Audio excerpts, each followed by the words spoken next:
Welcome to Band For Life. Hi. I wanted to make it a grandeur entrance. Did it work? No. I'm Pete. I'm Granger. And this is your one-stop shop. No! You never say the right thing. We never say the right thing. No, we don't. We always mess this part up. Why? It's your one-shop stop. No! Your one-shop stop for everything roll and rock. I feel like it's close enough. This week, we've got on three-piece indie rock duo. Indie rock duo? There's duo because two of them are coming on. Have we been drinking? Tune in next week to find out. We haven't. We haven't. Indie rock and roll band Not Ned. Who've got a few interesting stories to share, we hope. I know we've got two of them coming on. And I think we're going to get them in. Let's get them in. Okay, so tonight we've got Steve and Taff from indie rock band Not Ned. Nice to see you guys. How you doing, guys? Thanks so much for coming on. We have not already been talking for an hour. We have not. We've not had a drink at all. We've not had...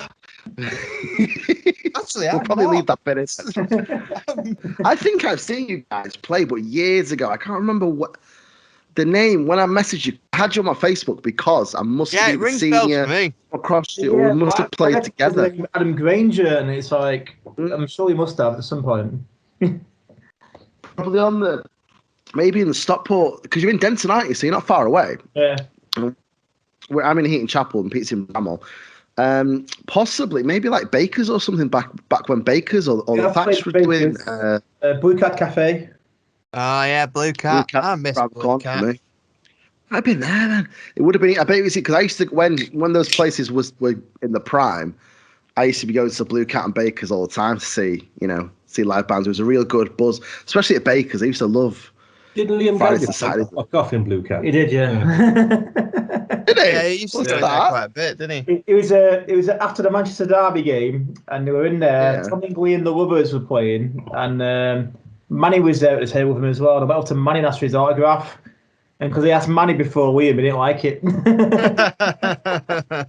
Well, of course, you got to ask the real musician first.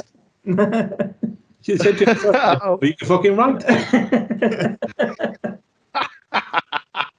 Amazing, because I know that Manny's been seen around. He lives around them all, doesn't he? He lives in Heaton Moor, I think. You can't see him in where the Blue Cat is on the corner. There's a little cafe. Well, if it's still there now, but you saw his there, isn't it? Well, yeah, thanks so much for coming on. Because, like I was saying, you've been going for a long time, and I've definitely come across you at a gig. We've definitely either played with each other, or I've probably seen you at Bagel or something. Yeah, how did it actually start? I've read a little bit on your bio about it. It was a while ago, wasn't it? Yeah, well, we used to go in a pub called the Lowers Arms. Well, I still do, to be fair. And one drunken night, I spilled a drink all over some guy who was sat at a table. Apologised, bought him a drink back.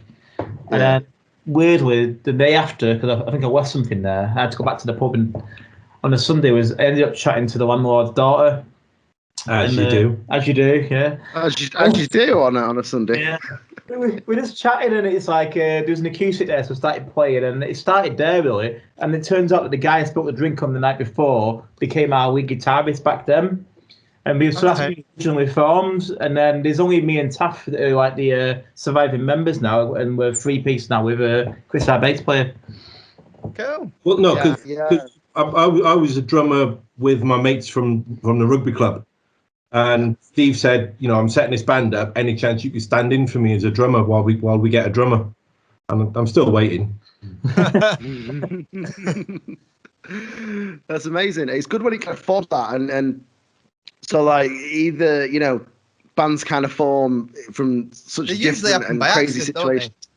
Yeah, sometimes you do. I mean, you can go on Join My Band and all those websites and kind of search. Sometimes people search for members and stuff, but it's nice when you already kind of know the people and you're having a laugh with them and you spill a drink on them, and then it kind of forms from that. Yeah. Or situations like that. The first band I was in, we started in school. as a lot of bands do and stuff. And then it lasted way longer. And I only had to do it because I wanted a girlfriend. I wasn't even. I'll be the singer. Lonely, Can I sing? Can I fuck? But Yeah, you were just lonely, mate. I was just saying, I read in your page that you were playing academy and stuff, and you had like 120 people and stuff and all that. What was that like? That was probably one of the best gigs we ever played. It's like, because you know what the crack is. It's like you got to sell so many tickets and all the rest of it. And then when we started asking for more tickets, they're like, "What you serious?" It's like, yeah, we're serious. And the one thing that sticks out in my mind, we've got a song called "Say What You Want to Say," and we'd finished playing and we'd gone into the chart room afterwards, and we was in there getting drunk as you do with the other bands. And you could hear everybody walking out of the academy singing it as we were getting back onto a coach. And it's like, that's just buzzing now. Yeah, that's cool feeling that. But we didn't have a name for the band. And it was only when I rang up the academy and I was speaking to them and they said, great, we'll get you on. Went through all these questions. And the last question was, what's the name of your band? Yeah. I thought, shit, I don't know. And we'd thrown a few ideas together. And we had an idea for Not Ned, and me and Steve were like, that's probably the best one. And the other lads were like, not sure about that. So I just told the woman, yeah, our band's called Not Ned. And that was it. Then I said, look, we're going to have to be called Not Ned now because they're making the posters. So. Was it used to be MCR did the promoting there? Yeah. And Tony was the sound engineer, a guy that looked a lot like Mr. T. Fucking remember him? Killer sound engineer. Do you remember that guy? I forgot. I wonder what he's doing now. Brilliant. I know what he's doing. He's still there. Here we go. What are you getting? I feel like it's going to be something. Oh, wait a minute. It's we're not. missing. It's Mr. T Lego, almost. Is that Mr. T Lego? It's in the background, yeah. Oh, there you go. There you go. Look at that. There he is. There's our old sound man. I literally don't. Guys, I can't remember. Hang on. Yeah, I can't even remember his name. There you go. It'll do it there. Yeah. That was it. But I remember that there was a guy called Chris, but I think he sadly died of like a brain tumor or something back in the day. Oh. I saw the thing on Facebook. I think it was sometime last week. The first Oasis booking to play the Academy, and it was signed by Chris. That's cool. Yeah, that's proper cool. That's amazing. Imagine that. That's why I like playing Academy 3. And I've not done it. Me and Pete haven't done it in years.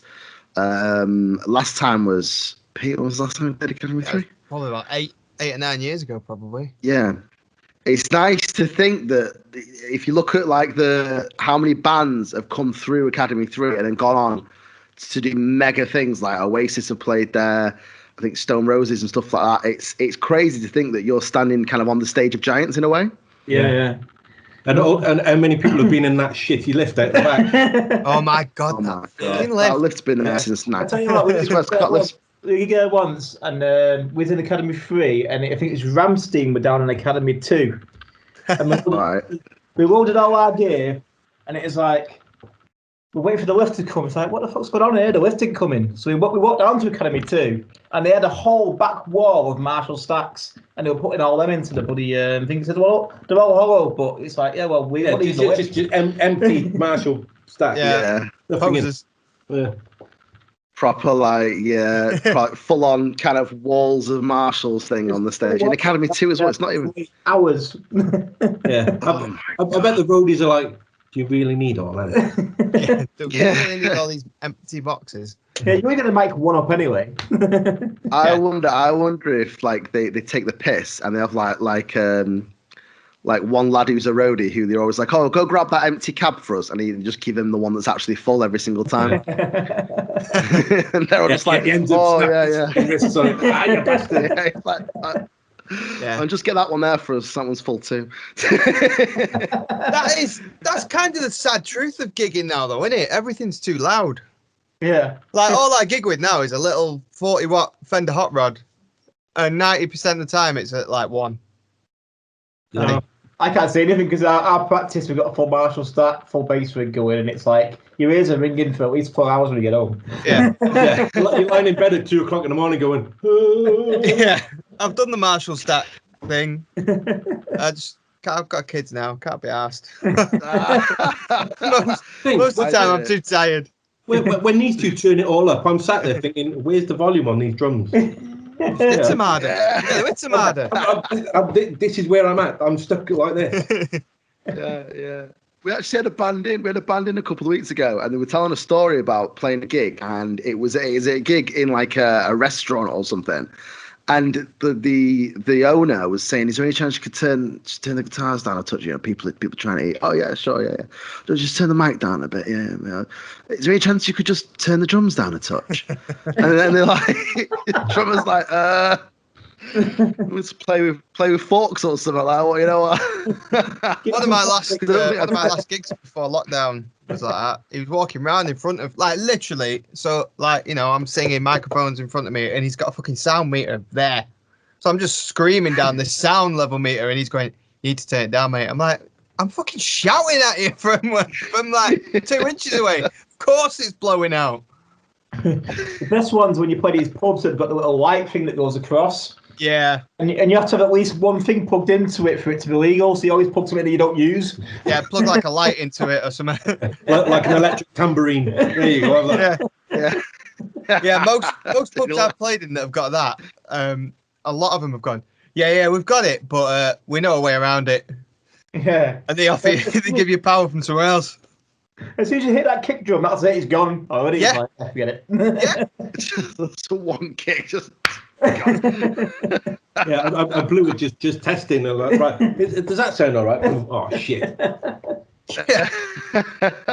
There is a way to get around them as well with hairspray and cotton wool or something.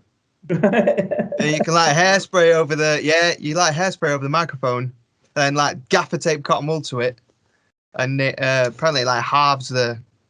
I mean, don't let the manager see you doing that, but there's one way to get around it. Yeah, sounds safe, mate. It's all bullshit. Yeah, they've been keeping. Yeah, I know.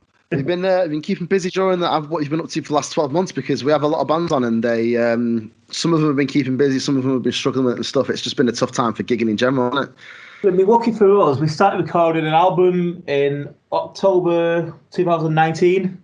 Yeah. So we've finished getting that all mixed and everything, and we thought, and the bad thing is, we did a music video filmed in your house, didn't we? Yeah. And in the surrounding areas. So we released that back in January, and then we went out for my birthday on a night out in Chester, and we thought it'd be really good. We got a song called "Muck Around," and it's just about getting pissed up with your mates and stuff like that. So I thought, you know what? We'll start filming our night out. It didn't last very long because we were pissed. Yeah, because every time I had an idea, I thought, Steve, wouldn't it be cool if you just walked down and he'd be like, "What are you on about? Huh? What do you mean?" in the end, we've got like about 30 seconds of footage that I took at the beginning and another 30 at the end, and then it's just been spliced with like stock footage. So. This is Muck Around. Yeah, that's on YouTube, yeah. And we was messing around a bit, weren't we? So after this, halfway through, we're fucking serious band, mate. Of course we are. Halfway through the first lockdown, I thought, you know what? People said at home, let's just get it out there and let people have it. And then recently, well, as soon as we could get back in the practice room, I was obviously practicing straight away, even though we couldn't book any gigs or anything. And we eventually had books. We had bookings for the end of last year. So we're supposed to be doing a festival in Buxton, the Christmas turn lights on at Buxton and at Glossop, and then all them went as we one by one. They just fall out your calendar, didn't they, last year? Yeah. It was playing up in Skegness. We was doing a tour over 3 days, going from Newcastle down to Cardiff. Nice. And like you said, we saw them all drop off one by one. Yeah. So then we got in contact with, it was somebody on Facebook, wasn't it? It was a university. And they were looking for people to do music videos with them. Yeah. So we managed to get into their studio and do a live set, and then we're just waiting for Easter weekend now to like do the narrative that goes with it. So Oh, amazing! So you're gonna have a new video out of it as well, then? Yeah, absolutely. To top quality, because obviously they're students and they're doing it for their coursework. And that's cool. Yeah, so I said to the guy, I'm like, yeah, no problem. So how much is this going to cost us, really? You're like, oh no, we won't. No, I said, don't mess about now. It's going to cost us something, innit? And he said, no, we're doing it for free. He even bought us pizza while we were there. And I'm like, Domino's. Okay, that's all right. That's mega. Students. It's good to get on student things like that, because I went to School of Sound Recording, which is in Manchester, and that was all like sound engineering. Yeah, SSR. That's right. Yeah. And you can get your band recordings and stuff. And I remember that I was getting bands in to record, and I was like, oh, I'll record like one song for a project, or I'll master one song or whatever it was. And it's all free, and you can even like just go in, and they've got like I remember, I don't know if you've got it anymore, but they had a wall with like posts on of like, band members wanted, band wanted for a video, whatever. You could probably like email them if you ever wanted like a free recording, with like, if any bands need a recording, we'll put ourselves forward, or if any students need a band for a recording, because some students were struggling. I remember they were scrambling around to get because getting all the members at the same time and stuff. Sometimes it had to be done on a weekday, so they had to get it off work and stuff. So some people did struggle to get a full band in. So it's worth doing that if you ever get a chance to as well. Because we recorded there with a friend of ours who's in the course. Yeah. Is it the Spirit Studio? It's on the top level. Oh, you did the best one. That's the best studio. It's an exact replica of Abbey Road, isn't it? In fact, it's the original desk from Abbey Road that's in there. Yeah. And it's built by the same guy that built Abbey Road Studios. But it's good for it because there's only 3 of us in the band. It's easy, when you've got like 8 people in a band, it's like, well, he can do it, but he can't and she can't, and it's balls. Yeah. Whereas when you just got, it's a lot easier. That works easier for trying to actually get together as well. I'm having a right bitch at the minute. I'm in a couple of 5 pieces, and you can't get everyone all together at the same time at the minute. It's a fucking nightmare. Because if you've got gigs booked, apparently it's totally legal now to be rehearsing. Yeah, well, we've just been booked for Buxton Festival in August, and then we're playing the Christmas Lights in Buxton and Glossop this Christmas as well. So that's like the last 2 weekends in November. Yeah. So can you not just book yourself for your living room, and then that's it, you're sorted then? Yeah. I guess so. Yeah, technically. Plus, if you're recording as well, you can do it, can't you? Because you are rehearsing for something. So with a support band in the toilet. Yeah, it's just upstairs. Yeah. Well, you can have that as like the green room, couldn't you? Be like, hey, go guys, just get yourselves comfy. The amount of times, where's the changing room? It's just there. That's the toilet. Same thing. That's the changing room. So then, talking about some of the gigs, you said the Academy gig was absolutely amazing. Yeah. What are some of your favourite gigs of all time? And you'd be going for it. So, did you start in 2000? Was it 2008 then? Was it? 2007. So wow, so you've been going for 14 years? Yeah, our current lineup now is probably 7 or 8 years. Yeah, it's been a while. That's amazing. Yeah. Good to have a band going for so long. Sometimes the bands we have on, some of them have been going like a couple of years and stuff, but I don't think we've had any on that have been going for that long. Pete, do you reckon? No, it's probably the longest we've had on so far. It's crazy. It's like we literally go with a new song to the practice room, like what I've written maybe one night, and we'll have it done within 2 takes. It's like, there you go, we've done it. Yeah, because we all know where we're going to go. I know if he's wanking on his guitar, I'll think, I'll just keep going, mate. But if he stops and then looks up at me, I'm thinking, I'm going to have to do something now. Yeah. But it is really good because the amount of times where we started playing free All Right Now. He just started dicking about with that, and then I just started dicking about on the drum, and we just jammed for about 10 minutes. Yes. Not playing free, but playing something around that. And the amount of times we've done that, and thought we should have recorded that because we never remember how we did it. It's nice to have that kind of like relationship with other musicians where you can second guess each other. You know where you're gonna go, and you know what's going to happen. Yeah, and it's like sort of a sixth sense kind of thing that you develop over time, isn't it? Yeah, Taffs knows if I have like 5 pints before I'm playing, he knows like basically needs to watch out for me. Yeah, keep it slow. Slow him down, rein him in. When you've got that. Yeah. So, how many did you have before you went on? Just 11. I'm all right. Well, we played. Was it that New Mills Festival, the One World Festival in New Mills, and it says, it was on a hill. Yeah. But it didn't look like it was on a hill. And when we arrived, there was a chippy making the stage, and the stage was like that. And I put my amp on it so it'd roll away, but it didn't because that was straight. Yeah, because we were on a hill, the stage was perfectly level. He showed us with a spirit level. So we must have all been stood there going, and everybody who came there, he went, that's not straight. And we were like, fucking is. Apparently the earth's not flat. Yes, way. What do you mean the earth's not flat? I'm... That gig they said to us, we'll compare you in beer. So behind the stage where our van was parked, there's just a great big tub there full of beer and ice. He was driving. Oh, gutted. Don't worry, I filled the van up. Just take what I didn't drink. The woman came round afterwards. She went, because like there was all different bands going on, and she was saying, "Has all the bands had a beer?" And we're like, "Yeah." I said, "Look, they're going down slowly because all the bands." And she's like, "Oh right." And then she went round asking all the other bands. They're like, "No, we've not had a beer." And he stood there going, "We've not had a beer." So she took them away then, didn't she? Yeah, but then at the end of the gig, because we were the last people there, she said, "I've got to take these home here." He's like, "Yeah." Shopping? You have to ask us twice. Like 12 empty cans around his feet, like, no, I don't know, these aren't mine. But go back to your question about probably one of the funniest gigs I've ever had. I'd say it's probably won it. Funny for who? Again, he was driving. Yeah, I'm driving, so I've got to look after these idiots. It was when we had the 2 young lads with us. They rang us and said, "Do you fancy playing Blackpool?" And we were like, "Blackpool." It's nightclub, wasn't it? Yeah. Cool. Said, and you can headline. And we were like, even better, last band on, everyone would be pissed. It'd be brilliant. So you'll take one time to get there about 4 o'clock in the afternoon. Yeah. I said, let's get there early, lads, make an impression. So we got there 4 o'clock in the afternoon, and we turned up, and the guy's literally opening the pub. And we said, yeah, we're Not Ned, blah, blah. Oh, yeah. He said, give me 10 minutes, I'll be with you.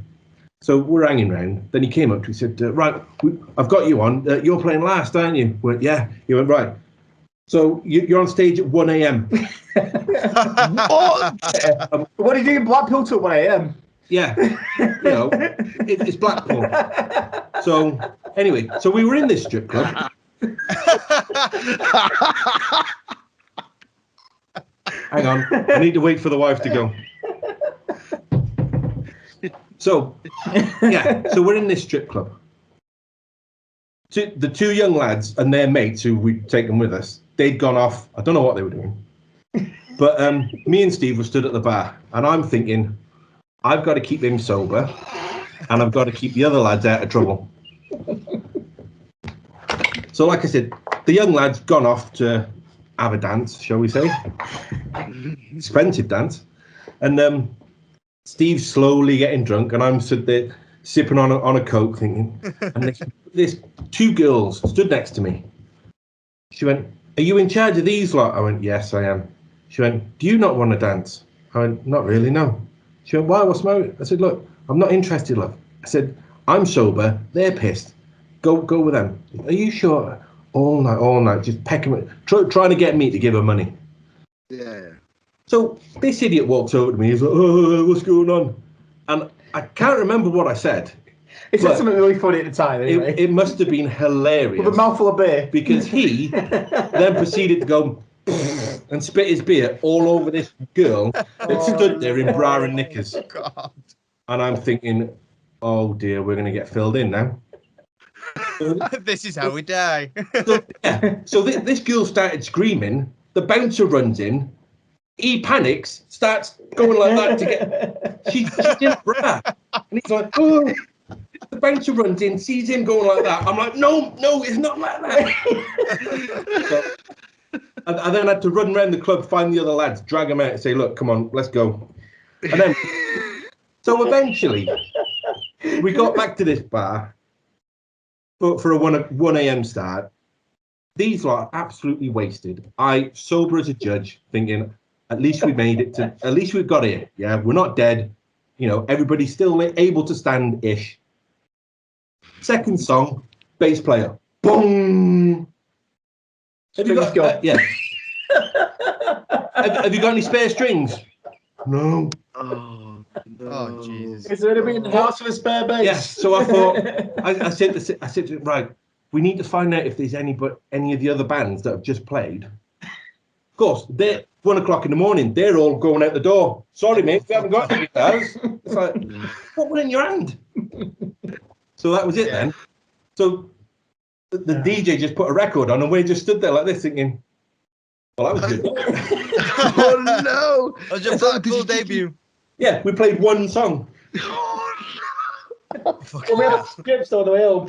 Yeah, it was the only place that was open was some shitty little fish and chip, and because I went in there and I thought, I'm fucking starving. I'll be looking after you idiots all day. And we walked in and the guy's literally turning the lights off. He's like, "Yeah, I got some shitty sausages that have been there a week. Do you want them?" Yeah. What you got left? Got a cool story out of it. So that's one of the best ones. I can't believe that. I mean, I've never played in Blackpool, and it's. Neither. I think. It still happened. Did they ask you to go back next year? Yeah, 10 minutes flawed, lads. Can you manage that? Yeah, no problem. Yeah, just next year you have to arrive at 2:00 in the afternoon, but don't worry, you're not on until 2 in the morning. I'd probably spend a few hours a bit in the slot machines. To be fair, I'm like a big kid. I'd be like on the grabbers, you know. I'd be trying to play teddy. Turning up the gig with a load of teddies like that. I could give them out at the strip club, you see. That's amazing. What about? Also, I can save you from this life. Yeah, I get that all night, don't I? I got you a Mickey Mouse. Don't want it. What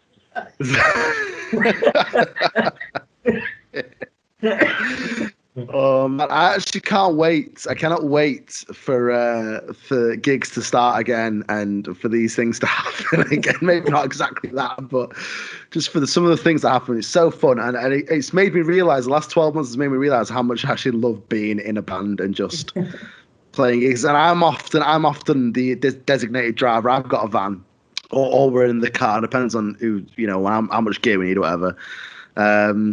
And sometimes our singer, he's probably the one that gets on it the most. Although our band, we meant to have like a 1 or 2 pint policy before we go on, but don't know how often we stick to that really. Especially if we're on a headline or something. If you're there all day or all night, well, that's it. Yeah, we played an all day once, and it was, we had to be there quite early, and then we went on to like 11 o'clock at night, and it's like, well, what are we gonna do? There's a bar there, you know, there's pizza across the road. Yeah, it's crap being a driver. I'll never forget the time. It was only me and Steve, because we played in, was it Night and Day? I think it was. And the other lads said, we're going to go into Manchester, have a few beers. And Steve's like, no, you know, I need to go home. So I'm like, right, jump in the van, I'll take you home. And he'd been drinking a lot. But he seemed all right. So I'm driving along, chatting away, and I'm talking, and he just stops talking. I thought, and I went to say, "Are you all right?" I just went, "Are you?" And all I could see was him going like that on the door. I'm like, what's he doing? He was trying to wind the window down to puke out the. Oh no! And it's even better when you're traffic lights and there's some guy next to him, his window down, and he's desperately trying to get his window back up. Yeah.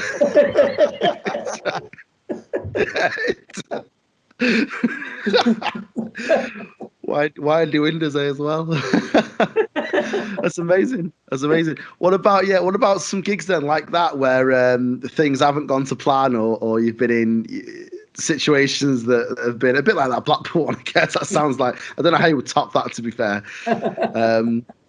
But any scenarios like that or gigs that you've done where things have gone a bit haywire? We've been pretty lucky, really. You know, we've always managed to muddle through. You ever had the one where like your guitar straps come off your guitar and your guitar's just crashed on the floor, or some drunk person's come up to you and knock your nightstand over onto you or something like that? That was a good one, actually, yeah. No, there was a guy, a young lad, and he was obviously into his heavy metal. And Jay had quite a smart guitar. And this young lad came up to me and went, what guitar's that? And Jay said, oh, Gibson SG. It wasn't, or it might be, I don't know. I'm a drummer, what do I know? And this lad said, oh, I've got and started saying a load of numbers as if it made any sense to anybody. So Jay, being polite, went, that's nice. And the kid looked at him and went, play Slayer. He went, and he went, play Slayer. And Jay's, is this kid gonna kill me now if I don't play Slayer? And he's like, I don't know. And he's like, you don't know Slayer? And he might as well have said, you know, do you want to come and kill my parents? Because if you don't, he was panicking. He just didn't know what to do. So from that moment on, whenever like Jay was doing something and he'd get flustered or something, Jay, if you don't know what you're doing, play Slayer. And but just think about that kid. He's probably in prison now. Got to be. He's got guitar in Slayer. Mid-song and starts talking to you. It's like, I'm trying to sing and play. I've had a few like that. Yeah. It's usually in the rough pubs. Yeah. Or someone comes up to you and they go, oh, can I sing a song with you? You're like, no, fuck off. The worst one is when a bird, if you've got a tambourine on stage and a drunk bird sees your tambourine. Oh yeah, it's like a moth to a flame, isn't it? Yeah, she thinks she's fucking, you know, the best musician in the world ever. And yeah, then you get offbeat, out of time tambourine. Yeah. Oh, what am I like?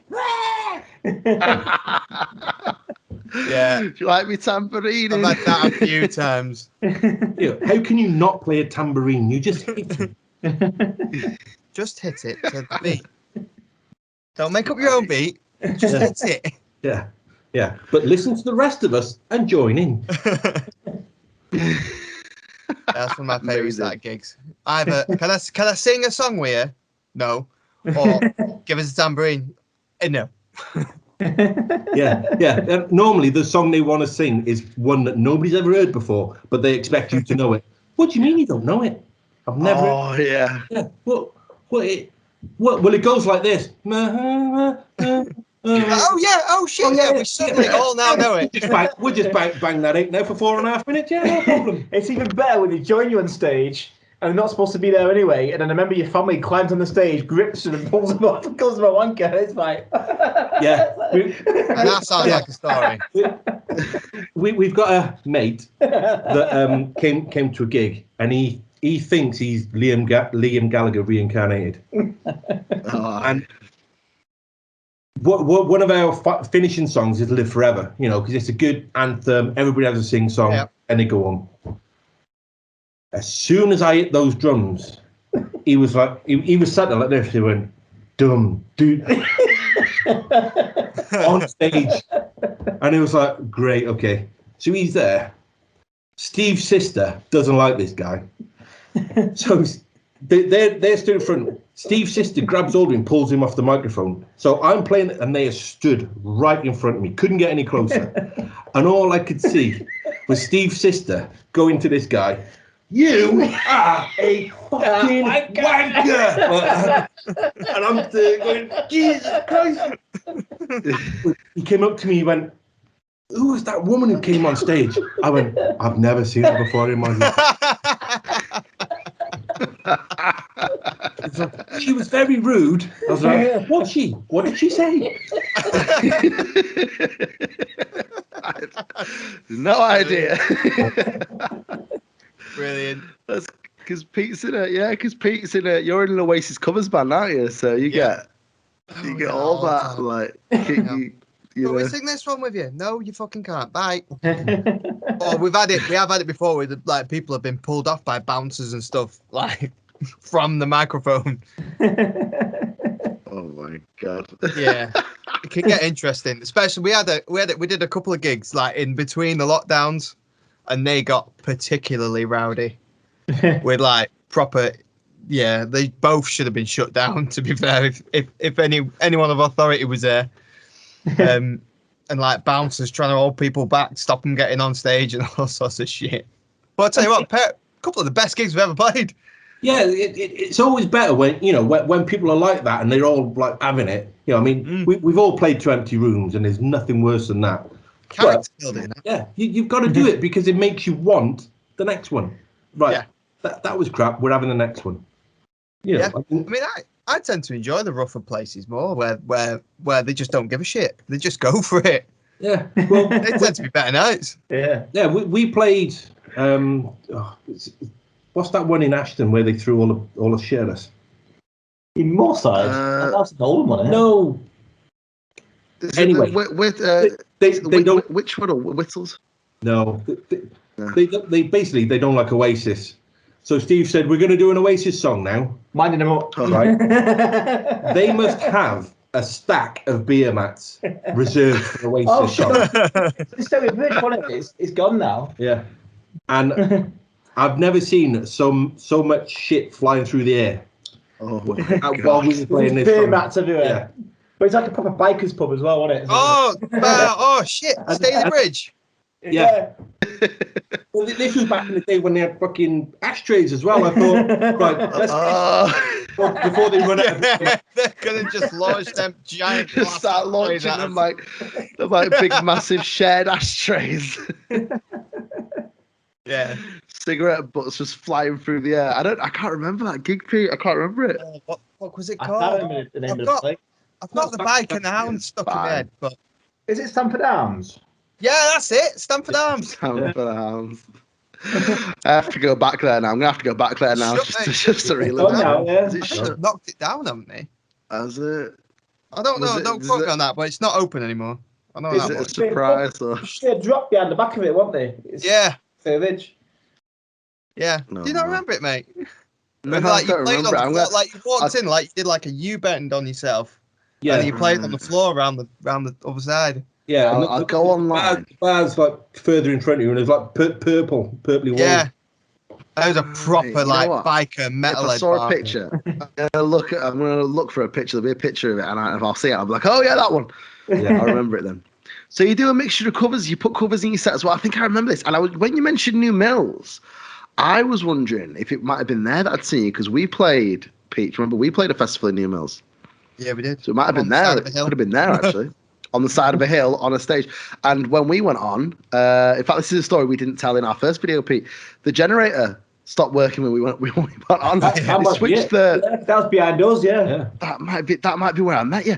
There was we were on quite late and it was going dark. I don't remember what time. I don't think we were either on last or like second to last. And it was going dark.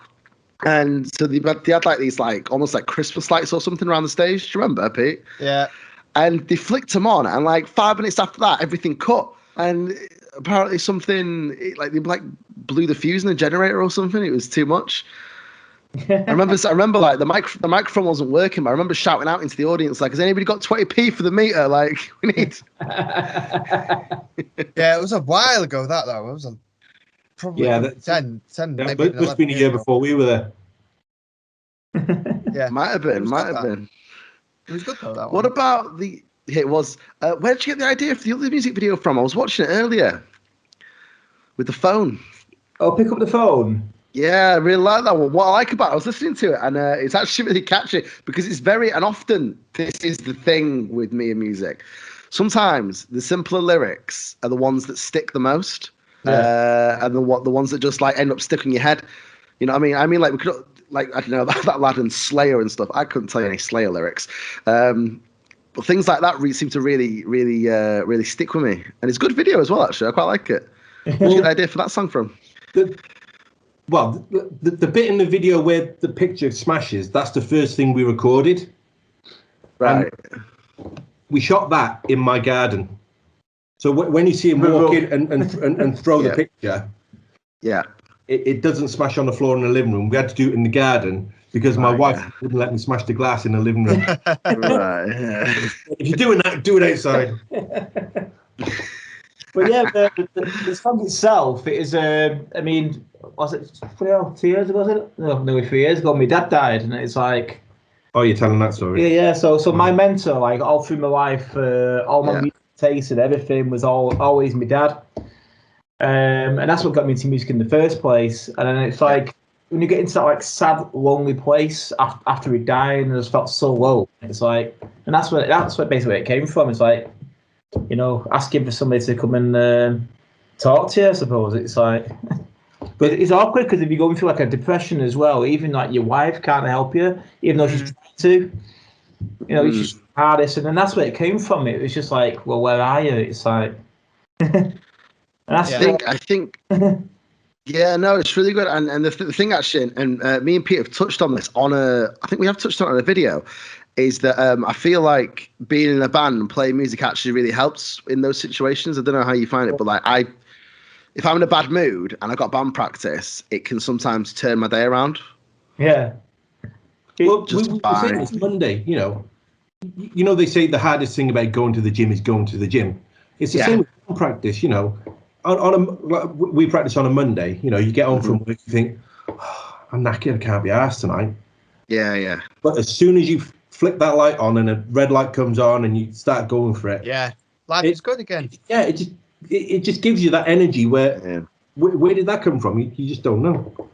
Yeah, I know what you mean. That's it. His dad, he recorded footage of Jimi Hendrix, and he was the only person that had that footage. It was Led Zepp, that one. Led Zepp. All right, yeah. 1972. Okay. But he was really into his music. And didn't somebody ask him? Yeah, there's a Led Zeppelin like fan society, and they put on an advert out on the paper saying looking for footage from Manchester from 1972. My dad had it. He used to take a tape recorder with him and record all the gigs he used to go to. Yeah. So they actually took it to Japan and it remastered, then released it as an album. Oh, that's cool. That's amazing. But I've got all his old vinyls now and the tapes that he used to record at gigs. So I've got Jimi Hendrix, you name it, they're all there. Oh, that's amazing. And it was actually released in Japan, did you say? It was remastered in Japan. It was released as an album called The Rover's Return. Pretty cool, actually. I'm going to check it out. Cool as fuck. That's really cool. I was going to say, yeah, that's amazing. So, do you have any gigs in the future lined up already? Because I know that because things are starting to open up, I know my band's got, I think we've got 2 lined up already. We're hoping, fingers crossed. We're not sure because they're all saying like, I don't want to jinx it, but they're all saying third wave and shit like that. Say what the third wave happens. I'm gonna sell all my gear. But we are hoping that they're gonna come off. So do you have any lined up already, or do you have any ideas of any that you might want to do? Well, the first ones we've got booked so far, luckily these might come off because one's in August, which is the Buxton Festival, and then we've got the last 2 weekends of November. I think the first weekend we do Buxton Christmas lights turn on. And the second weekend in November, the second to last weekend in November, we do Glossop Christmas lights turn on. Yeah. So far, that's what's in the book so far. But we was playing was it Seven Brothers Brewery, wasn't it? Yeah. In Salford. Yeah. So we're hoping to get rebooked then because that's one of the ones that we lost. Skegness has been rebooked for not this year, but the year after, isn't it? 2022, yeah. And then we're looking at starting this tour again, but going down as far as Exeter. And that's going to be September one. Because I'm originally from South Wales, so I want to play a gig in Newport. So basically, all my friends and family be there. Yeah. And my mother lives in Exeter, and she's got a load of people down there. She actually got us to gig in Skegness. And there's a guy who was a DJ. He's left now. Literally the other day he posted on Facebook he's had to leave, but he actually put us as one of his top 5 bands to listen to this year. So cool. So I thought it'd be cool if we could play down there. My mother's down there, so she'll definitely be there. And this guy, he's been plugging and promoting us, so it'd be good. So I thought if we went down to Exeter, or did one on a Friday, one on a Saturday, drove home on a Sunday, it would get a local band on with us at each venue. Yeah. That's the way to do it. That. Yeah. That's awesome. You're going to get around a bit, and that's really good. I like that idea of doing like a little mini tour. Yeah, that's cool. And kind of like going from place to place like that, like kind of gigging. I just think it's cool to actually play outside of your home area. I know there's loads of places around to play. I know places I've closed down, but there's still a few places to play. But to play in other areas and stuff, it's pretty exciting sometimes to play. Yeah, and it's not so much the gig, but it's like we said earlier, traveling back and forth to a gig, and all the stupid things that you get up to before and after the gig, Yeah, sometimes they're better than the gig. Yeah, we played some gig once up near Wilkinson, didn't we? And was in this really small pub. Played with it was in the arse end of nowhere. And no word of a lie, the landlord had a pet timber wolf. So you can imagine this thing sat down, it's 4 foot high. Yeah. And it stared at us the whole set. Yeah. That's scrutiny, innit? I Keyboard or rip your fucking face off. That's exactly it. The camaraderie as well. Yeah, the camaraderie of like being in a band. And there's something really nice about. I know you said you had other members, but I do think there is something nice about an old school 3-piece band where it's just, back to basics in a way. We do have a lot of bands on who are like, we have metal bands on who are in 5 pieces and they're using backing tracks and we're using lots of different things. We've got keyboards going on and stuff. And I think it's nice to see in fact, I think you might be our first ever 3-piece band we've had on the show, I think. Yeah. I could be wrong, but I'm pretty sure. Yeah, first 3-piece thing. And sometimes that's all you need, just it can be nice and, you don't need all the bells and whistles. Yeah, so sometimes I listen to bands and, you can tell that the guitarist is a good guitarist and he's got a new guitar and he wants to play it. And the bass player, a great bass player, and and the drummers, and they don't complement each other. If anything, it sounds like they're competing, and it just sounds like noise. Whereas you just want to say, right, take a step back. Let's just enjoy this. Yeah, it's not a race, it's not a competition. Let's just do something that we enjoy. And if you enjoy it, other people enjoy it. Yeah. But we've had a few. I think that comes across. Yeah. We had a few reviews from the album. There's like saying that they couldn't believe we're just a 3-piece because of the noise that we make for a 3-piece. I mean, don't get me wrong, we're a blend. So obviously like indie, rock, and then we've got a punk side to us as well. So we have a bit of a mixed genre really, but we make some good noise, don't we, Ronnie? Yeah. Make a lot of crap as well, man. Yeah. Hey, you got to make crap to make the good stuff. Exactly. Awesome, Yeah, cool. awesome. This has been mint. I've really enjoyed this one. Some of those stories are absolutely cracking. Honestly, I'm gonna edit this back and be like, oh man, it's actually gonna make me laugh watching it again. I think. You might have to leave the strip club bit out. Your wife doesn't know about that. Put it this way: if my wife wasn't in the other room, we'd have a lot more stories on. We'll have to get you back on again in the future in a private environment. You can do it for the practice room. Do you want to do some plugs for your Facebook or your Facebook, your website, or YouTube before we? Yeah, I mean, the easiest place to find us would be www.not-ned.com, and you've got links to our sites from there. I think on YouTube we're Not Ned TV. But yeah, if you go to our main website, you'll it's right at the top of the page. You've got links to all our social media. There's videos on there, our store, and everything else. So you'll be able to get one of these though, because these were made especially for us. So. Because it's like an American, it's like a basketball top or a baseball top. Shirt, That's pretty cool, actually. No, it's really cool. Really cool. Thank Thank you so much for coming on, and yeah, it's really good. We don't. And hopefully, we will see anyway. So, and we'll. I'll definitely catch up with you at some point in the future, and hopefully come to some, because I always keep an eye out on all the bands that we've had on anyway, on like when they're gigging and stuff. But it's a bit far, so probably books them one. Yeah, hopefully we enjoy it. Yeah, and we'll send it you over on Friday.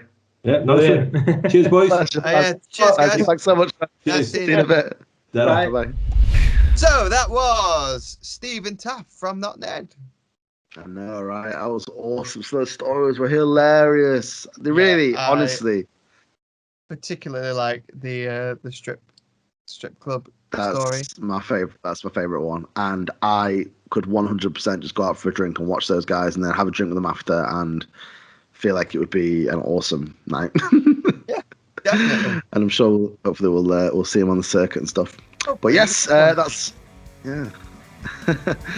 go check them out. By the way, I recommend the music video that I watched first, which is "Pick Up the Phone." I really like that one, and there is another one as well, Mucker, which is like them in a bar and stuff. But yes, go check out Not Ned. The links will be in the description below. If you've liked this video, please give us a thumbs up if you fancy it. If not, you don't have to. And if you like what you hear here, please subscribe. We put 2 videos out a week, one on Tuesday and one on a Friday. Yes, that is all we've got time for this week. We are all on all good podcast places as well. Go do that too. Show the podcast some love. Even though it's the exact same thing, it's just audio. So, while you're out walking your fish or painting your gran, you can listen to the podcast. That is very exactly. You should work in sales. Bye. See you next week. See you next week.